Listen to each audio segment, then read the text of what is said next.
నైరుతి ఋతుపవనాలు వచ్చేసాయి, కానీ అండమాన్ తీరానికి వచ్చాయి. కేరళ తీరాన్ని తాకడానికి ఇంకా ఈ నెలాఖరు వరకు టైం పడుతుంది. దానికి సంబంధించిన బ్రేకింగ్ ఇది. దక్షిణ అండమాన్ నికోబార్ అడవుల్లో ప్రస్తుతం అవి కేంద్రీకృతమయ్యాయి. 4 రోజుల్లో మధ్య బంగాళాఖాతంలోకి ఈ నైరుతి ఋతుపవనాలు వస్తాయి. నెలాఖరుకు కేరళను తాకనున్నాయి నైరుతి ఋతుపవనాలు.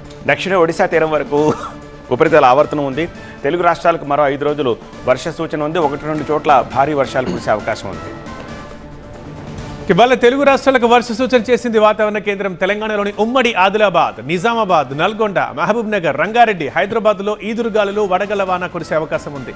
అటు ఏపీలోని అల్లూరి, పశ్చిమ గోదావరి, తూర్పు గోదావరి, కడప, సత్యసాయి, అన్నమయ్య జిల్లాల్లో మోస్తరు వర్షాలు పడతాయి.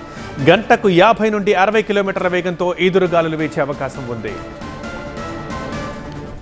మన రాష్ట్రంలో కనుక చూసుకున్నట్లయితే నిన్నటి వరకు కూడా అటు సరిహద్దుల్లో కొనసాగుతున్నటువంటి ఉత్తర దక్షిణ ద్రోణి అనేది ఒక విధంగా బలహీనపడిందని చెప్పొచ్చు. ఈరోజు కూడా రాగల 3 రోజులు కూడా మనకి తేలికపాటి నుంచి మోస్తారు వర్షాలు అయితే మనకి స్పష్టంగా కనిపిస్తున్నాయి. వీటితో పాటు చూసుకున్నట్లయితే ఇటు ఉమ్మడి ఆదిలాబాద్ జిల్లాల్లోనూ ఇటు తూర్పు తెలంగాణ జిల్లాల్లో కూడా మనకి ఆల్మోస్ట్ అన్ని చోట్ల కూడా ఈ యొక్క ఎండ తీవ్రత కొంచెం పెరిగే అవకాశం అయితే కనిపిస్తుంది.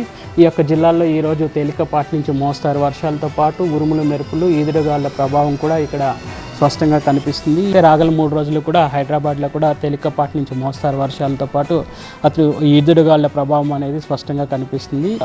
ఈ యొక్క నైరుతి ఋతుపవనాలు అనేవి సర్వసాధారణంగా జూన్లో మనకి సగటున జూన్లోనే మనకి మొదటి 1న మనకి కేరళ తీరాన్ని తాకుతూ ఉంటాయి. ఈ సంవత్సరం ఒక విధంగా చెప్పాలంటే ముందస్తుగానే ఈ ఋతుపవనాలు అనేవి కేరళ తీరాన్ని తాకే అవకాశం అయితే స్పష్టంగా కనిపిస్తుంది.